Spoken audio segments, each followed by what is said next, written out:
मैं इन दोनों से परे पिता दूसरा विधान रचाऊंगी, बल के बकरो बल से पहले अपना बलिदान चढ़ाऊंगी।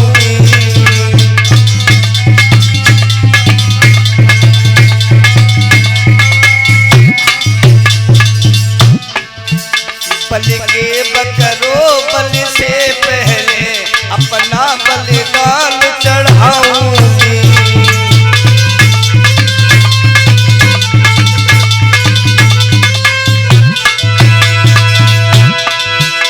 दिग्गजो दिशाओ महदेवो, हे गगन सूर्य साक्षी रहियो,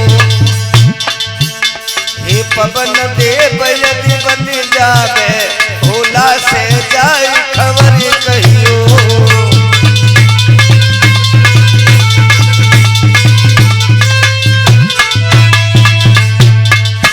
हे पवन देव यदि बन जावे भोला से जाय खबर कहियो।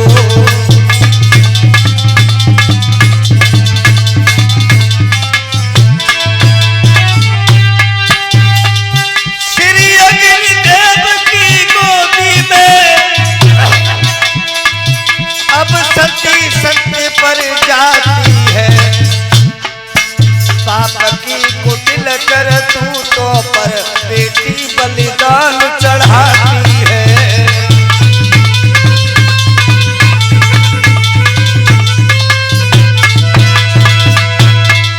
पाप की कुटिल कर तू तो पर बेटी बलिदान चढ़ाती है।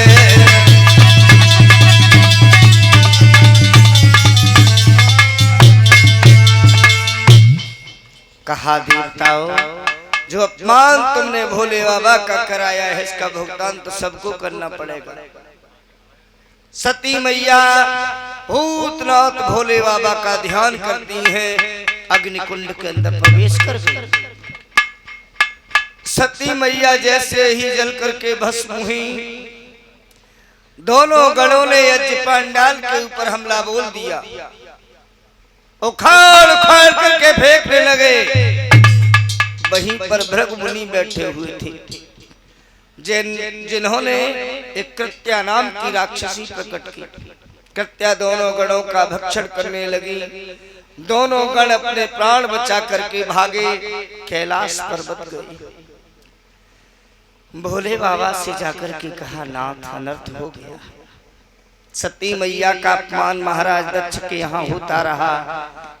सती मैया बर्दाश्त करती रही, लेकिन प्रभु जब आपका अपमान होते हुए देखा, मैया ने बर्दाश्त नहीं किया। सती मैया ने शरीर त्याग दिया है।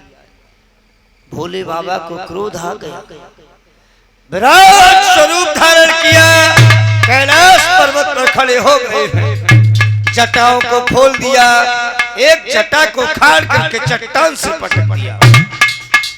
वीरभद्र नाम का पुत्र पैदा हुआ, अट्टहास करके हंसने लगा। कहा, प्रभु सेवक के लिए आज्ञा क्या है? कहा, वीरभद्र इसी समय महाराज दक्ष की सभा में जाओ, जाकर के यज्ञ पंडाल को खाड़ करके फेंक दो, महाराज दक्ष के सर को काट करके बैतरणी पार कर दो। बता दो दक्ष को कि भोले बाबा से बैर का मतलब क्या होता है। वीरभद्र ने तूफान का रूप धारण किया है। जाते ही जाते यज्ञ पंडाल उखाड़ करके फेंक दिया, महाराज दक्ष के सर को काट करके बैतरणी पार कर दिया। अब जब यजमान नहीं रहा तो यज्ञ को पूर्ण आहुति कैसे दी जाए? सभी देवता चक्कर में पड़ गए कि बिना यजमान के यज्ञ पूर्ण कैसे हो। कहा, नगर में जाओ, जो माँ बच्चे को पीठ देकर के सो रही हो उसी बच्चे का सर लेकर के आओ। एक बकरी अपने बच्चे को पीठ देकर के सो रही थी, उसी बच्चे का सर लाया गया। महाराज दक्ष के धड़ पर लगाया गया यज्ञ को पूर्ण आहुति दी गई है। इधर यज्ञ पूर्ण हुआ है, उधर राजा हेमांचल के यहाँ मैना मैया के उधर से सती का पुनर्जन्म होता है। घर घर में मंगल गायन होने लगा है, दान वितरण होने लगे। देव योग से वहां से देवर्षि नारद गुजरते हैं। उन्होंने जब महाराज हेमांचल के यहाँ पर खुशियां देखी, महाराज हेमांचल की सभा में प्रवेश किया। हेमांचल महाराज राजगद्दी को छोड़ करके खड़े हुए कहा, अहो भाग्य हमारे ही ऋषिवर, जो आप जैसे संत हमारे यहाँ पधारे हैं। प्रभु जीवन धन्य हो गया, जो आप जैसे संत का दर्शन और घर बैठे हो गए, क्योंकि संतों का दर्शन बुजुर्गों बड़ा ही दुर्लभ होता है।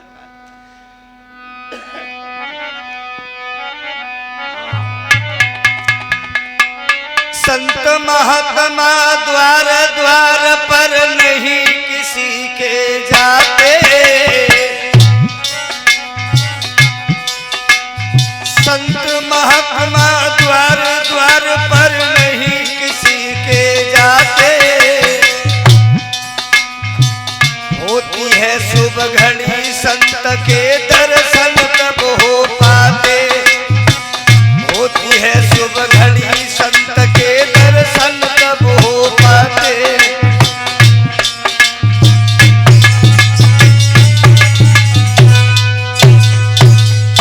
कहा राजन जीवन धन्य हो गया प्रभु, घर बैठे ही बैठे आपका दर्शन हो गया। आसन ग्रहण करें ऋषिवर, जलपान कराया है। देवर्षि नारद कहने लगे हैं कि महाराज हम देख रहे हैं राजकोष खुला हुआ है, दान वितरण हो रहे हैं, घर घर में मंगल गायन हो रहा है, कारण क्या है? कहा ऋषिवर घर में बेटी का जन्म हुआ है, आप जैसे संत का हमें दर्शन हुआ है। ऋषिवर आप आ ही गए हो तो मेरी बेटी के भविष्य के बारे में बताएं कि मेरी बेटी का भविष्य कैसा होगा।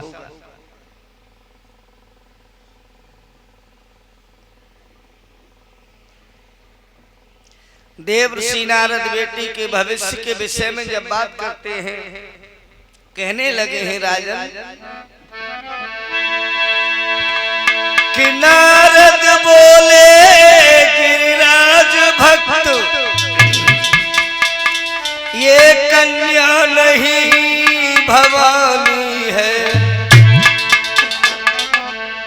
और खुदया दिशते प्रगटानी है।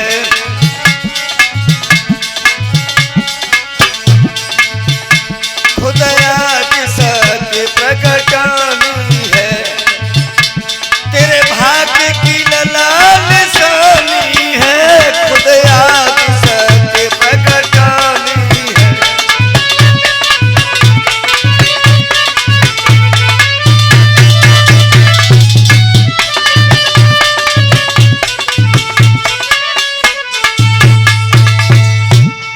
कहा ऋषिवर कि हे राजन, जिसे तुम साधारण कन्या समझ रहे हो ये कोई साधारण नहीं। आज शक्ति मैया ने आकर के तुम्हारे घर में अवतार धारण किया है, जीवन धन्य हो गया राजन तुम्हारा। कहा प्रभु फिर बेटी का नामकरण संस्कार भी आप ही कर दो कि मेरी बेटी का नाम क्या होगा। देवर्षि नारद जब बेटी का नामकरण संस्कार करने लगे हैं, कहने लगे हैं राजन सुनो,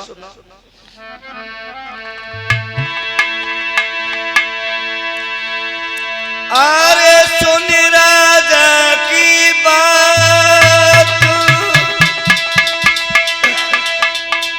पत्रा हाथ ऋषि ले लियो,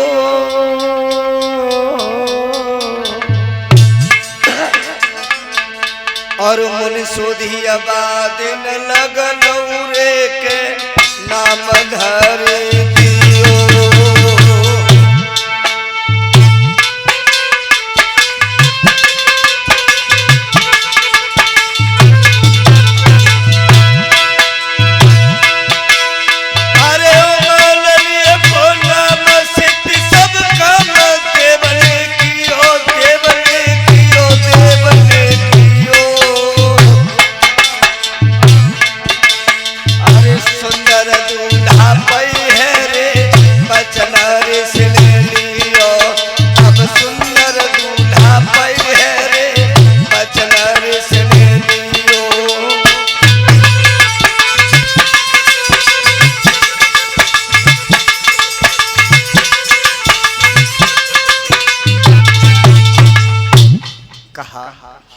तुम्हारी बेटी का जो नाम है वो राशिका उमा होगा, लेकिन आदिशक्ति मैया का अवतार है, अनेक नामों से जानी जाएंगी।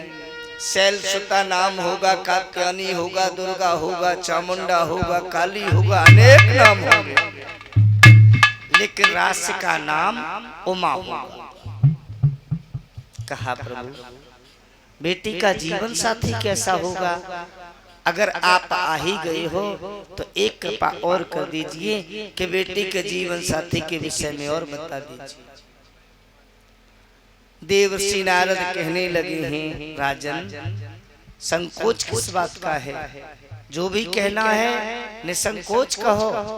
संत तो वही होता है जो दूसरे के काम में आता है। पीले कपड़े करने से कोई संत नहीं बनता है। जो शरीर को पीला कर लेता है, आत्मा को पीत करता है, वही तो संत होता है। जब ये शरीर ही दूसरों के लिए त्याग रखा है तो संकोच किस बात का? आप प्रश्न करें, हम जवाब देंगे। कहा बेटी का जीवन साथी और बता दीजिए।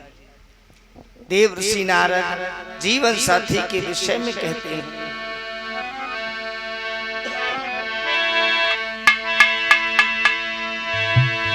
त्रैलोक पूज बर पाएगी,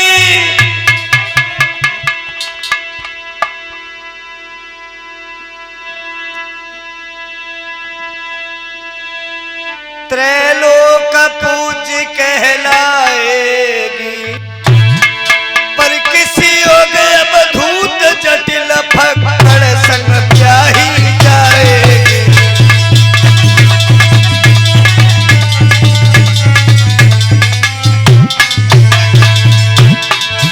पर किसी योग अवधूत जटिल फक्कड़ संग ब्याही जाएगी।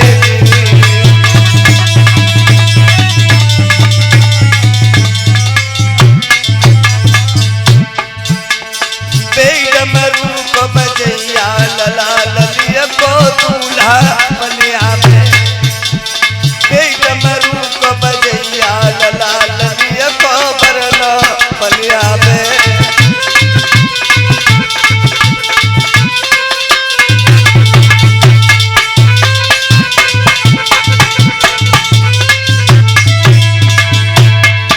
अरे बरना बनिया हरे ललिया को दूल्हा बनिया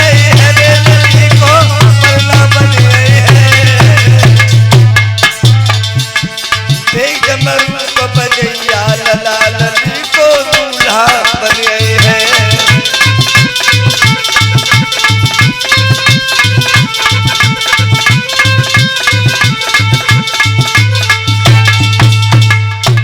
के पूछा गिरजे तप ज्वाला में, और क्यों कोमल अंग जलाती हो।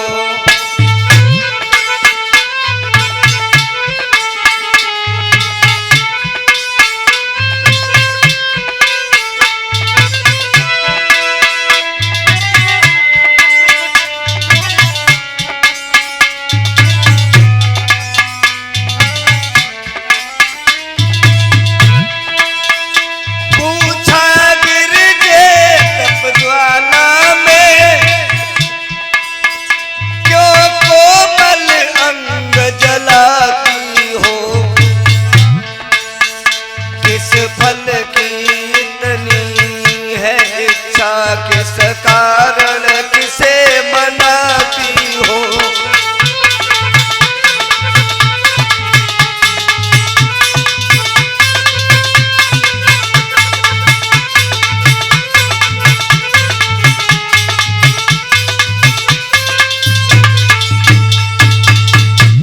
कहा उमा ऐसा कौन सा विचार मन में आया है जो तुम्हारे पिताश्री जो पूर्ण नहीं कर पा रही है? किसका ध्यान कर रही हो? उमा कहने लगी हैं कि ऋषियों पहले हमारा प्रणाम स्वीकार करें, और रही बात हमारी तो मैं अपने परम आराध्य का ध्यान कर रही हूँ। उमा सप्त ऋषियों को जवाब देती हैं और कहती हैं,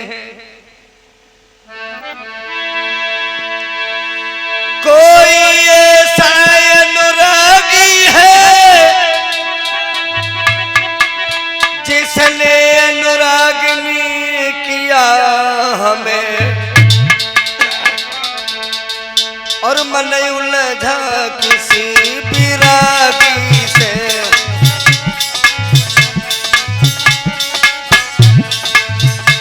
मन उलझा किसी विरागी से, जिसने बैरागनी किया हमें, मन उलझा किसी विरागी से।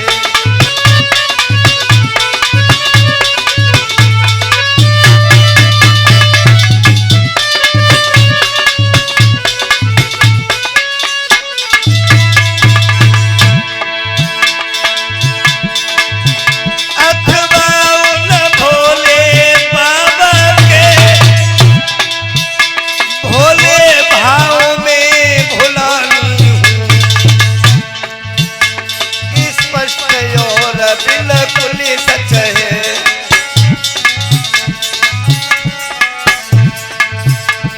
स्पष्ट और बिल्कुल सच है, भोले के हाथ में कोली हूँ स्पष्ट।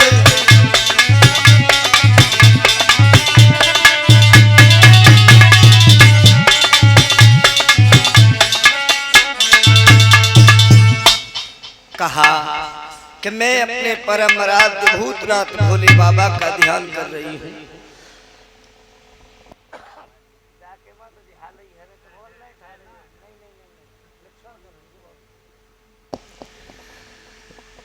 कहा अपने आराध्य भूतनाथ भोले बाबा का ध्यान कर रही हूँ, उन्हें ही मनाने की कोशिश कर रही हूँ।